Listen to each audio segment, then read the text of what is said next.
While the eye of Hurricane Irma has passed us, we're still seeing the effects. The wind is howling, it's raining sideways. I've seen multiple cars stalled out, trying to drive through foot-deep floodwater, getting out of the evacuation shelter. Well, this gives you a good idea about the destructive power of Hurricane Irma. Take a look at this mobile home behind me here. The winds tore right through it. You can see right in the kitchen, right in the living room. Neighbors couldn't believe their eyes when they came home today for the first time.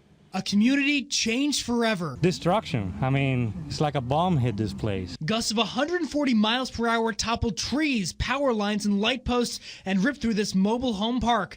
Many of these families without a place to live. It's horrible. It's just devastating. I lost my screen room, my carport, and my laundry room and everything. It's all sit out in front of my house. Fortunately, no one was injured. Green says everyone evacuated Friday ahead of the storm. Today, neighbors returned to start the long cleanup process. I got so many phone calls. You know, everybody wants me to go and take pictures and send it to them. It's sad, and a lot of people are going to go through some tough times here for the next few months. While some streets are still flooded, Green says it could have been a lot worse. We were lucky we didn't get that surge, because then it'd be more damage, a lot more. Now, if you're planning on coming back to some of these affected areas, you need to be careful. There's sharp debris everywhere. I almost stepped in a couple of nails myself, so if you don't need to be out here, don't. The flooding here really is just incredible. Today, I've seen people take boats and take kayaks just to get back to their home, but it's not just the flooding we're dealing with here. So today, I went out in a pickup truck to go out and see some of the wind damage caused by Hurricane Irma. Neighborhoods underwater. There's no words. Unless you see it personally, you just can't understand the damage. You have to see it. Today we rode along in the back of a pickup truck. It's the only way we could get back to the Citrus Park and Southern Pines communities in Bonita Springs. Devastating.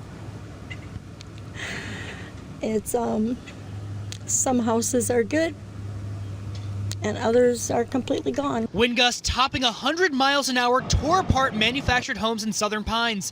Floodwater adding to the damage in Citrus Park. My heart goes out for everybody.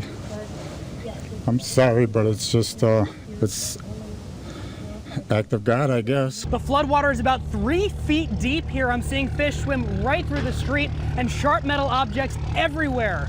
While the Stroshines home is relatively okay, many are looking at total losses. I'm crying on the inside, not just for myself, but most of the people in the whole area here. For these friendly communities, the road to recovery will be long and expensive. Right now, they're praying for the water to recede so they can begin. It's going to take some rebuilding. We will rebuild the park. Thank God. Now, if there's any silver lining here, it's that everyone evacuated ahead of the storm. No one was there during it, although now actually you can see some people going back to their houses here. Although now there's a lot of concern that there's all that metal and all that debris in the road, so when they go back to start cleaning up their houses, there could be an injury risk there. So if you're going out there, you need to be careful. Well, I wish the TV had scratch and sniff. This is sewer water. It smells like garbage. You can actually taste it in the air, and this is the water that's trapping people in their homes here in Bonita Springs. The Imperial River rushing through neighborhoods in Bonita Springs. It looks like New Orleans. I lived in Baton Rouge, and it reminds me of Katrina, New Orleans. Many neighbors rode out Hurricane Irma here in their homes. When we got up the next morning, this is what we had, all this water. We're stuck. What, are we going to swim out? Families stranded on patches of land resembling moats. I went through Katrina, Isaac, Gustav, Andrew in Louisiana, Irma. Nothing like it. Even before Irma, neighbors say nearly a foot of water covered this road. The area constantly flows because of the sheet flow from upstate. Bonita Springs Mayor Peter Simmons says he's spoken with FEMA, Governor Scott, and county commissioners about finding a solution for the areas that keep getting flooded. Specifically, we are looking at ways to help, which may mean permanently relocating some of these neighborhoods. The mayor tells me that although the floodwater here in the Imperial River is starting to recede, and now as the afternoon rain returns, that brings the possibility of even more flooding. Unless you put up a wall or put up a dam or build Noah's Ark, you're not going to solve this. Neighbors desperately waiting for water levels to return to normal. We've tried to make it out a few times, and now we're just down to the point where he don't want to risk the truck hydrolocking, so we're here. In Bonita Springs, Devin Turk, NBC2. This is about as close as our truck will let us go, and you can obviously see why the street here is still covered in floodwater. Look at this truck. It gives you some good perspective on how deep it is here. Many people haven't been able to get in and out of their homes here, and they're just trapped back there.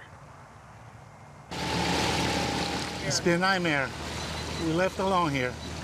No help, no nothing. Families feeling desperate in Bonita Springs. Floodwater from the Imperial River is barely receding. Oh, it's devastating. I mean, to see how much destruction it did and how much cleanup needs to be done and you know, what all the neighbors are going through. Neighbors say it's gone down by only 6 inches over the past few days after peaking at about 3 feet deep. I can't get the car out. So when a big truck comes, if a neighbor has a big truck, they can take us out. The wake from those driving by shooting water into homes. Not this one, but the couple next to it. The water has gone through, and neighbors went in, and they already have the mold going up. Many are still stranded without power. Some haven't been able to work.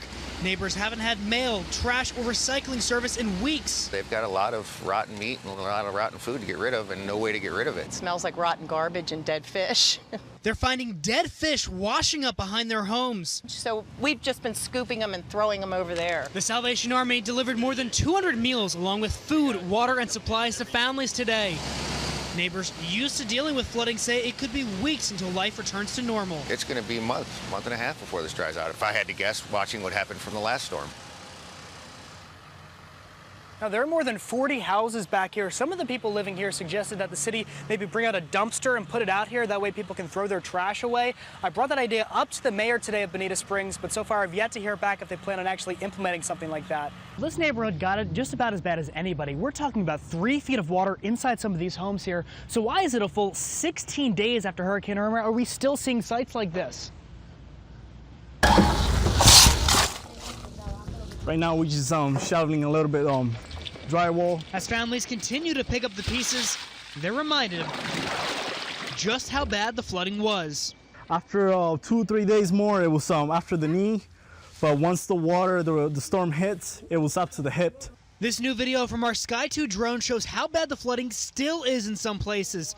Phil Flood with the South Florida Water Management District says while August rainfall played a factor, the ground was saturated, so we don't get that storage in the ground that you normally would see there. The Imperial River's watershed is more than 300 square miles. That stretches all the way to Immokalee.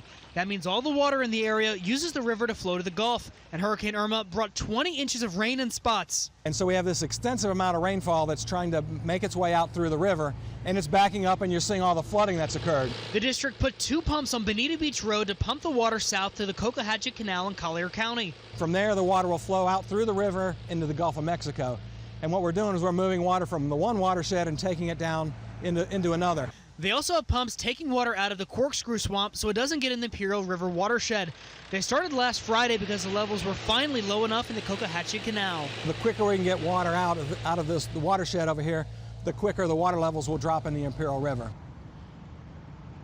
So how long could we see this flooding? Well, that really depends on Mother Nature. If we get a lot of rain, that could flood the Imperial River, so they're hoping that it stays dry, but they tell me they're going to continue to pump until those water levels become normal again.